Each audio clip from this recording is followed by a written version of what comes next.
What is up everyone? Welcome back to our YouTube channel. So for today's video, I'm going to teach you how you can easily change fonts on Shopify. So all you have to do is head over to admin.shopify.com and log into your seller account.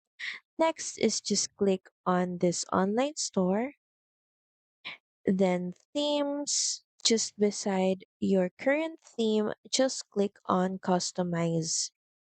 You will then be redirected to your admin store where you can customize your online store. So next is look for this theme settings, this gear type icon, and click on typography.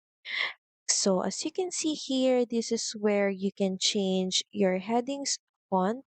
If we click on here, we can choose from variety of fonts available. Say this for example, then click on select. We can also change the font, the body font in our online store. Say this for example, then click on select. So as you can see, the font in our online store is changed. So that's pretty much it. Thank you very much for watching this video. I hope that you find this video helpful. If you do, please don't forget to like, share, and subscribe to the channel. And I will see you again on the next one. Bye!